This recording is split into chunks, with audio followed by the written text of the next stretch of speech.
life's short. You got to enjoy life. You got to enjoy the time that you got left. I'm 67. I'm an old guy myself. Although my average demographic is about 70, most of my clients are even older, but I'm getting a lot more of the younger people, 40s and 50s, sometimes in the 30s, that are buying down here and investing early on. And they know we can't move there for 20 years, but we're going to buy something now and invest in it.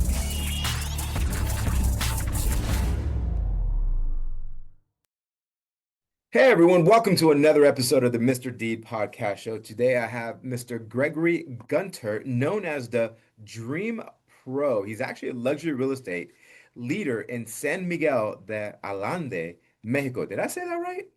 Not Allende? quite, but you're close. San Miguel de Allende. That double L is pronounced like a Y, Omar. Oh, okay. Allende. Okay, so it's like, okay, Yeah. awesome. So he was actually ranked number two real estate nationwide within Mexico's largest real estate franchise before launching Berkshire Hathaway. So tell me, why Mexico? Where are you originally from? Your That's a roots? complicated question because I'm a nuclear family kid, but I spent most of my adult life in Denver and San Diego. So I'm a weather and location snob, lifestyle snob. I love the good weather and the good location. That's San why Diego weather is amazing. it's because it's got both the best of both. Absolutely. So what brought you to Mexico? Why Mexico? I had wanted to semi-retire at the age of 50, wanted to be in the same time zone. I love Italy, but I wanted to be in the same time zone as the US. Still would be doing some work with my old company. I thought I was still going to be doing some work with my old company. So Mexico made sense because it's a 2 hour flight away. I'm back in Texas in 2 hours, no problem. Same time zone, worked really well from that perspective. And then if you wanted to narrow it down how I ended up in central Mexico here in San Miguel de Allende, I grew up my last couple of years of high school in a very humid environment. And I said, oh, I can't do that humidity. So that kind of ruled out, and I knew I wanted to live here full time. So that kind of ruled out the coastal areas in Cabo San Lucas and Puerto Vallarta and Mazatlan and all those Medellin, all those cities along the coast. You got to live inside under an air conditioner at least 7 months of the year. San Miguel de Allende was the obvious choice. We're inland. I live at 6,400 feet in altitude, so it's always nice and dry, no humidity, spring-like environment because I'm again in central Mexico. Like today, it's going to be 81 degrees and 13% humidity, so it's just ideal weather, perfect weather. Love that. So in your Yeah. opinion, why do you think Mexico has become a top destination for retirement living? A lot of the same reasons I just mentioned. A lot of people still have grandkids, especially if they're retirees. They have grandkids and family up north. They want to be able to get back up and reach the kids relatively quickly and easily. Mexico is by far the largest expat destination for any Americans and Canadians that decide to relocate. Mexico is by far the largest destination. And that's the reason why it's close, it's quick, it's easy to get back and forth. The weather, of course, fantastic. So those are all the same reasons as I picked it. I just happen to still be working. Is it affordable? It is very affordable. San Miguel, the city that I live in, is in really a lot of demand. We've been a UNESCO World Heritage Site since 2008. We've been named the #1 small city in the world 6 different years by Condé Nast Traveler magazine and also Travel and Leisure magazine, 6 times by each. So, of course, every time that happens, more and more people go, oh, I got to go to that place called San Miguel de Allende and check it out. And they come down and they fall in love and buy home. So there's a lot of demand here, and as a result, it's become one of the more expensive cities in Mexico, but still relative to cost of living in coastal areas of the United States was still much cheaper. So both real estate can run maybe a third to a fifth of coastal American prices for real estate, and cost of living will run maybe an eighth or a tenth. It's a very affordable cost of living here. So despite the fact that we'll say it's one of the more expensive cities in Mexico relative to the United States, it's super affordable. Now, how's the government over there? I've heard some places around the world when you buy, let's say, some real estate, maybe the land's not included or it's a 99-year lease. How does real estate go over there when you purchase? That's a really interesting question because I'm based in central Mexico. So a good thing for your viewers to be aware of is that when you buy along the coast in Mexico or along the border, so if you're buying in Tijuana or if you're buying in Cabo San Lucas, you don't actually own the property. It's held in what's called a fideicomiso, which is a bank trust or a nominee ownership is what the IRS calls it. So you don't have a deed in your name. And versus when you purchase in my part of Mexico, the central part of Mexico, you get a fee simple ownership just like in the United States. So you get a deed with your name on it. Very interesting. Critical point. Okay, yeah, no, very critical point. That's important to know, isn't it? Exactly, exactly. It's yours. Nothing. The government can go crazy. They can go, we know that guy up north, and then we're going to retaliate against Americans, and nothing's going to happen here because you own it. The deed's in your name. Love that. Now, in saying that, obviously, living here in the US, you hear a lot of news going back and forth. And hey, you got to be careful when you go out in Mexico in certain parts. How safe is it where you're at? And I'm assuming you feel very safe because you look very relaxed. You hear reports on the news, and what's your take on that? So we live in the best protected. We've been named the #1 city in the world 6 times. So of course, even the federal government makes sure that we're very safe here in this Hmm. town. The government, the federal, the state, and the local government all make sure we're very safe and protected here. So I tell my clients that are concerned about safety, it's you don't skip going to Disneyland because the violent crime rate in East Anaheim is so high, right? Disneyland is its own little protected bubble in Anaheim, and there may be people getting mugged out in East Anaheim all the time, but Disneyland's nice and safe. We're the equivalent of that. We're a very authentic town, but we are a Disneyland from the standpoint that we're very safe. So we are the safest location and destination in all of Mexico. A lot of your viewers may have seen that little flare up that they had in Puerto Vallarta a few weeks ago from the cartel activity. None Yeah, of that happened in San Miguel. None of that ever happens in San Miguel. We had nothing going on here at all. So super safe in this city. I walk home from the restaurant or the bar at 12 o'clock. I walk home at 12 o'clock at night with no problem. It's a super safe area. that's awesome. Yeah. Now, as far as the process goes, buying a property in Mexico as far as the US, is it pretty much the same or is there a huge difference? In San Miguel de Allende, it's pretty much the same. That's the difference. We have a lot of expats that live here. We have about 30,000 Americans that live in this little town. We're only 175,000 people, Oh, and wow. about 30,000 of those are Americans that live down here. So the real estate process has become very Americanized here. We use escrow. Many other parts of Mexico do not use escrow. We use an American escrow company that's based in Dallas, for instance. The process is very similar. You own a fee simple title, just like I mentioned. The difference is probably in that we don't do a lot of financing down here. There Hmm. is an American mortgage company that is available, and they offer mortgages at about 300 to 350 basis points above American mortgages. So that means they're running about 9.5% for mortgages down here. Now, that sounds incredibly high, and relative to the US, it is, but Mexican mortgages will run you about 12%. Hmm. So it's a lot cheaper than getting a Mexican mortgage. But nonetheless, when it's 9.5%, most of my clients will go, "Oh, I'll take out a HELOC on my house in the United States. I own a place in LA and I've got 3 million of equity in it because I've owned it since 1965." So they'll take out a HELOC on that, or some of them will take out a margin loan against their investment account. That's a way cheaper source of funds. But in all honesty, I've probably sold about 350 homes here in my 15-year career, and I've only done 2 deals with a mortgage. Only 2 deals. That's how rare they are. Wow. Yeah. Now, if I was going to give you a call and say, hey, I want to go ahead and buy something in Mexico. Now, as far as let's say if I want to live there so many times out of the year, what is the rule there? Because I know every place is different. Like I know, and if you go to Europe, you could stay there for at least 90 days and then come back and reset. What's the rule over there when if you own a property? How long can I stay there without having a visa or anything like that, or being a resident? Whether you own a home or not, everybody that flies into the country or comes into the country gets a 180-day tourist visa. Hmm. Okay. Okay. All my clients buy a home here with just a tourist visa, just a regular visa that everybody gets from used to be a piece of paper you got. Now they just stamp the passport. But everybody gets that. You can get a residency visa here very easily. So we are one of the easiest countries in the world to get a residency visa. There's either an income threshold, a savings threshold, or an investment in real estate threshold, and you can meet it one of those three ways. And it's a very low threshold and easy to meet, the income or the savings. The real estate investment is about 500,000 per person, so it's a little bit higher for that, but nonetheless, it's very easy to get a residency visa here. The key about having a residency visa is then you can use a special Mexican form that allows you to move all your household goods down duty free. So that's Mm, the main advantage of having a residency visa. Plus, the government wants to earn more money, so they're trying to convince more and more tourists and residents like me that live down here to go ahead and get a residency visa. So sometimes you'll fly in and you'll tell the guy at immigration in Mexico, "Hey, I'm going to be here for 6 months." He goes, "Sorry, I'm going to give you 2 weeks." Wow, he stamps it for 2 weeks.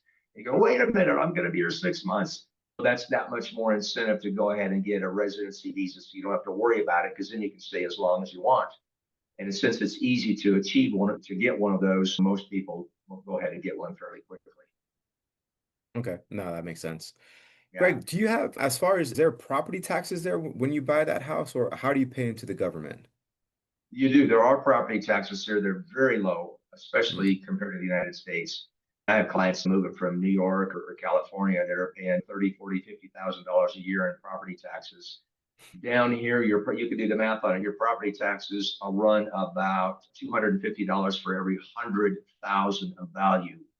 So a half mm. million dollar home is going to run you about $1,300 a year in property taxes. $1,300 a year. My clients go, "Is that per week or per month?" And I'm like, "No, no, really, that's for the whole year." Now, one of the ways that the government kind of counterbalances that is there's a one-time acquisition tax of 4% when you purchase a property down here. Ah, In okay. other parts of the world, they call that a transfer tax. Same thing. So Mm, here in San Miguel, it's only 4%. Other parts of Mexico, it can be 6 or 8%. It's only 4% here. But that's one thing for your investors to know if they're looking at purchasing something down here. The total closing costs can run about 5.1 to 5.2% of the purchase price, because 4% of that is that acquisition tax that I'm talking about, and then the other pays for the equivalent of the closing company and the title company, that 1.1, 1.2%. okay, that makes sense. So, Greg's Dream Pro approach, how do you get that where it creates trust and clarity for all the clients that you've been selling to since you've been there for the past 15 years? Warren Buffett picked me to open the first office in all of Mexico for Berkshire Hathaway HomeServices. So I'm hoping a lot of clients trust his opinion. I've got 15 years experience here as one of the top producers in the entire city. I sell about 30 homes a year. What is the average realtor in the U.S. sells about 7 a year. I sell Yeah. about 30 a year. So I've got a lot of experience, that a lot of testimonials. My clients can go on, or potential clients can go on my website and see my background. I've got an undergrad in architecture and my MBAs in real estate. So I'm overqualified actually to be a realtor, but that's that much more confidence for people that are coming down. I can walk my clients through what they can do to a home, how they can change things like that. That's my architectural background.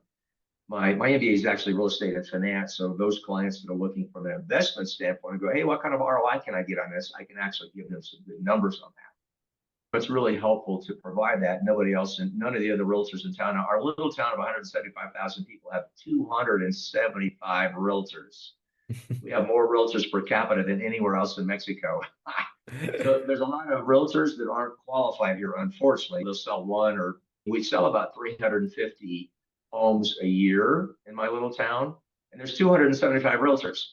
So do the math on that. You can tell there's a lot of people that don't make any money down there. They call themselves a realtor, but they don't sell anything. When you're coming down to look for an investment home or a retirement home down there, you want to work with somebody that's experienced. If I'm selling 30 homes a year, I've got more experience than really anybody else in town. And that's what you want. You want someone that has that sort of experience and knows the best notario to work with. I have this certified international property specialist designation from the National Association of Realtors. So that's a good designation to know that you're in good hands with someone that understands the international market. You can't tell, I'm American myself. I'm not Mexican, I'm an American myself. So I've gone through this whole process myself. I've owned multiple properties here in San Miguel myself and been through the process myself multiple times. And that's another thing that a lot of clients look for. Not only the experience that I have in investing in real estate here, but also just the process of moving here, right? I'm helping my clients with movers. I'm helping them with a dentist. I'm helping them with a doctor referral. I'm helping them with a maid, helping them find a maid, of property managers. Unlike in the United States, where most of the realtors are just doing a transaction, down here I have to be a jack of all trades, or at least a Mm, connector for all those different trades, Because you're moving down here from the US, you don't know anybody here. So you got to have a realtor that gives you all those kind of connections. And that's what I do. That's what makes me successful. Love that. So you said you had about 175 realtors within your area there. 200, 200. 275. Okay, 275. Okay, so how do you get Counted 175,000 people. Isn't that amazing? that's so how does the real estate process go over there? So let's say somebody wants to get a real estate license in Mexico. And how does that even happen? There are practice courses that you can take, just kind of like up in the United States. The real estate licensing exam is all in Spanish. So necesito practicar tu español un poco más. Had to work up my Spanish a little bit more. It's still not very good, but I was good enough to pass the real estate exam at least, thank goodness. And then you have to renew it. There's a lot of paperwork that you have to renew. I think it's like basically every about 3 years. Okay. So it's a little bit like the United States. There is a little bit more continuing education requirement in the United States than there is down in Mexico. That's why it's another reason to make sure that you work with a realtor that has a lot of history, a lot of experience. If you come down to look at homes, ask your realtor, how many homes did you sell last year? That's a good key to know because the real estate laws down here change about every 6 months. So Hmm. you really have to be up to speed on what's the new change in the laws. In Mexico, will say, okay, next week we're changing this major law. They give you a week's notice. So it can be challenging. So, you need to work with someone that's aware of what's up and coming. My entire support staff are all attorneys. So my assistant is a licensed real estate attorney. And then I have a full legal team that serve as my closing transaction coordinator. And they're all up to speed. They take all the notarial courses, so they know all the changes in the laws that are coming up in advance. So that's important. You need to work with someone that has a full legal team that will keep you educated and updated on changes in the law and how it might affect you as a purchaser or especially as an owner in the future. So let's say I call you up, I want to buy, we find a house. When it comes to the due diligence process of doing inspections and whatnot, how easy is that? Is that even involved in this real estate transaction? It is. And we're again, very much like the United States. A little bit of the difference here is that you reach agreement on and get dual signatures on a purchase contract, and you don't put a dime into escrow until after you've done a professional home inspection. So you want to make sure that home is safe and habitable and in good condition, and you've negotiated any terms that you need to negotiate before you're putting money into escrow. Because once money goes into escrow, it's non-refundable. The difference with us is you got a lot more skin in the game down here. You got a 10% earnest money deposit. It's not $2,000 on a $2 million home. It's a good chunk of change. It's 10% of the purchase price. But again, that doesn't go into escrow, and that escrow account is in Dallas and up in the United States. So it's nice and safe. It's insured and bonded.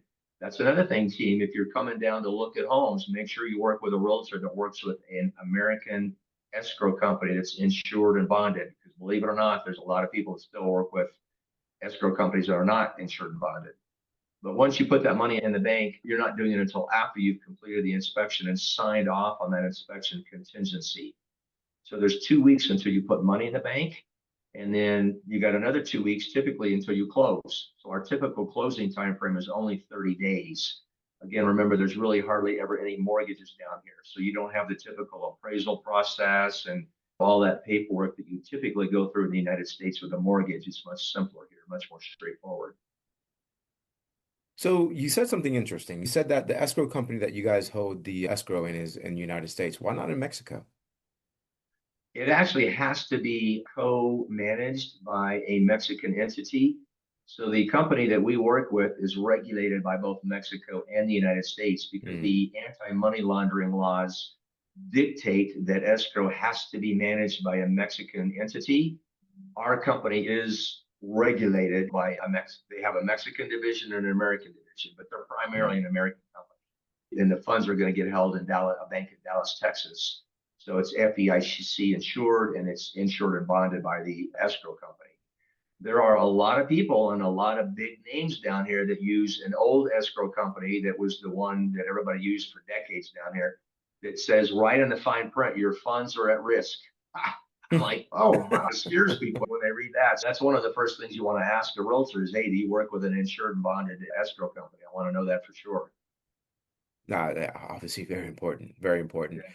Two more questions. Want to go into, I know You spoke a little bit about the lifestyle, but tell us like a regular day for you when you wake up in the morning, like you can see the beaches, you go scuba diving, jump on a boat, go to your favorite coffee shop, restaurant, just so we can put the listeners in there in case maybe they want to reach out to you and move over to San Miguel.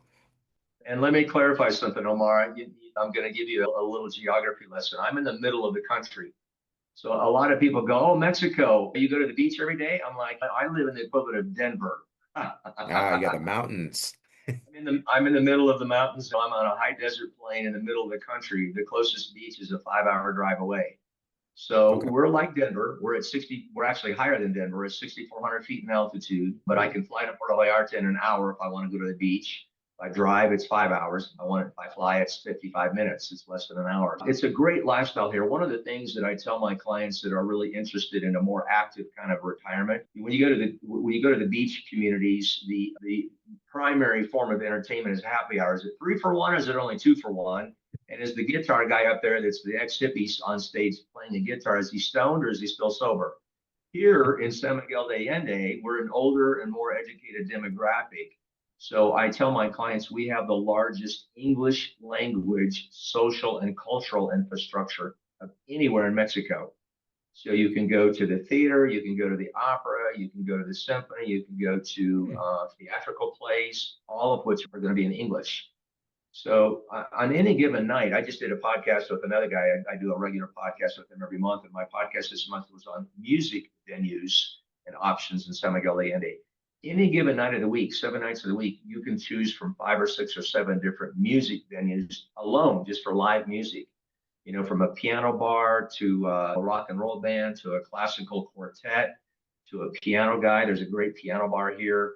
So there's a lot of great options from an entertainment perspective, music, theater, like I said, all of that. At any given time, we'll have maybe 3 different plays going on in town. So always a lot to do here. It's really that's the key is it's not just hanging out on the beach and watching the dolphins. You're here, you're active. Most of my clientele that move here love that active community feel. And here's another kind of thing, Omar, about my community. It really does have a community feel because people come and either live here full time or they spend a good chunk of their life here. People that own condos in Cabo and Puerto Vallarta, they go for 2 weeks and that's it. So they don't really have a sense of community or connection to those cities. And here people come, they get involved with the community, they participate with the nonprofits, they donate money to the nonprofits that educate kids or provide health care for the local kids or provide housing. So that's another big difference here. We have a real sense of community here. I tell my clients if you're going to walk to the Jardín, by the way, is our town square here. And so everybody loves to live within a walking distance radius of that town square. And I tell my clients, if you think it's going to take you 10 minutes to walk to the Jardín, you better double that because you're going to run into 3 people on the way. So it's a very sociable community. And that it's not that way in Puerto Vallarta and Cabo and all those other. You get in a car and drive just like you do in LA or Miami. You're always getting in the car and you don't see people. And here, everybody walks everywhere. So it's a very friendly and sociable community, also. That's a big difference. I love that. And it pretty much Yeah. sounds like it's almost like a second home, right? It might actually be better than your first home, to be honest. It is, and this is my only home. I'm one of those, about 30% of my clients move down here full time like me, and this is their only home. But about 70% of them, it's still a second home. They still own something up in the US. Maybe they only go up there a month or 2 months a year, and they're still spending 10 months down here. But a lot of them, they'll still have a home up in the States close to the grandkids or whatever like that. But about 30% of them are like me. I'm down here full time. This is my only home. It's funny, Omar. A couple of the other big franchises in town are run by brokers that don't even live in this continent. And they're trying to pitch you to buy a home down here in San Miguel, and they don't even live here. I'm like, that's crazy. I live here full time. This is my only home. I love it. I can give my clients the best insight into where to look, what to look for, the lifestyle, how to meet friends, that kind of thing. That's an important thing. I run my own agency. I'm the broker, so I work also as a realtor. So down here, because we're boutique agencies, us brokers also work as realtors. So I'm working with clients to buy homes down here as well. But run an office that I'm here. I'm here full time. I think that's a big distinction. No, yeah, 100%, especially because and it's one of those things where if someone's really looking to relocate, then someone like yourself who is, no, I know the people and like you said, as you're probably showing everyone around, everyone's saying hello to you and whatnot, so they understand and they feel like, you know what, we definitely chose the right person because they're molded into this community. As we're driving around with clients, they often go, Greg, you must be the mayor of town. Everybody knows you. I'm like, oh, I've just been here for a long time. 17 Great. years full time, and I'm really heavily involved with the community, with the nonprofits, and I'm probably me and my company are one of the biggest supporters of many of the large nonprofits around town. I'm always in the media, I'm always in the press, I'm always on Facebook. I've got a great YouTube channel that has a lot of really informative information. So a lot of people know me from all of those different venues. Let me give a quick shout out, Omar. I've got a Yeah. great YouTube channel, Dream for Homes Luxury, that has a lot of videos on there that don't even have anything to do with the real estate. They're talking about the lifestyle, the quality of life here, how to fly into San Miguel. We don't have our own Mm. airport here. So there's Oh, 3 different options to arrive in my town, and I've got like a 12-minute video on how to fly into San Miguel de Allende. So for viewers that want to come down and visit and learn more about the town, even if they're not looking at real estate, my YouTube channel is a good resource for them. yes, yes, which we'll definitely make sure that we share in the notes as well so everyone can know. Because I clicked on it before and it looks amazing. So you definitely talk about there's one here I see life as an expert in San Miguel de Allende. And I see you have some nightlife in here as well. You got Christmas in San Miguel. So it's really neat how anyone looking to relocate, make sure you call Greg because he definitely has great videos and actually just check out the YouTube channel as well so you can see maybe if San Miguel is for you. Yeah. And you go on my website, I've got a press page that probably has 75 articles that have been posted there from the New York Times, LA Times, Washington Post, all the different companies that we've been named number one city in the world 6 different times. So we get a lot of press.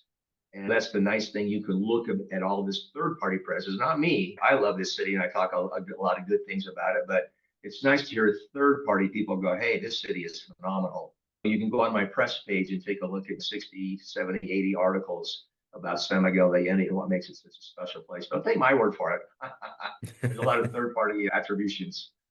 Love it, man. All right, one last question. So, if you could just leave one D behind one action mindset or even a lesson for anyone listening today, what would that be? Life's short. You got to enjoy life. You got to enjoy the time that you got left. I'm 67. I'm an old guy myself. Although my average demographic is about 70, most of my clients are even older, but I'm getting a lot more of the younger people, 40s and 50s, sometimes in their 30s, that are buying down here and investing early on. And they know we can't move there for 20 years, but we're going to buy something now and invest in it. And we know it's going to enhance our lifestyle. And those of us that live here full time, we love that slower pace of life. I don't have CNN and all the news channels going in the background. I guess I could if I wanted to. We have fiber optic and every bell and whistle you can imagine, just like up in the States. But you can distance yourself from all that stress. You can live a much more normal, slower, healthier pace of life down here.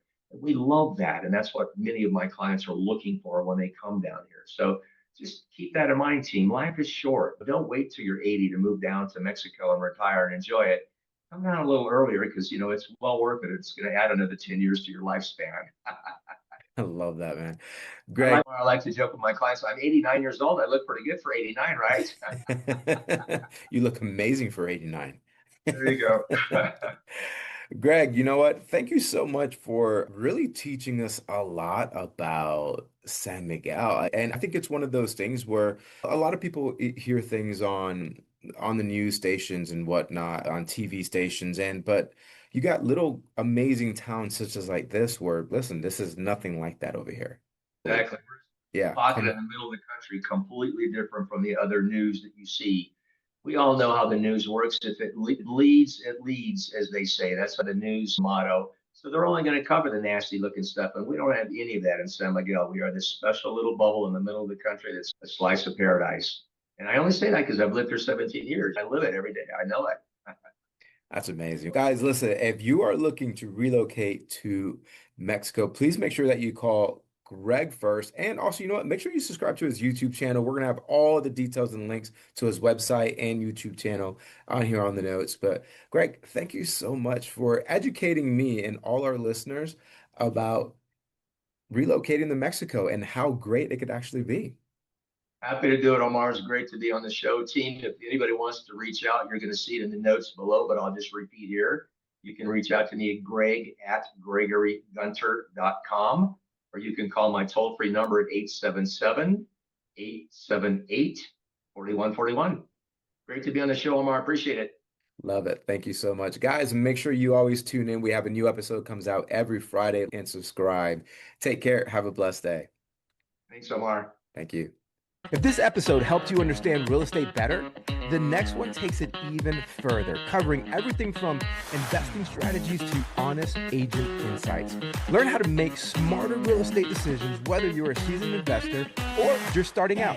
Click the video on screen to keep watching.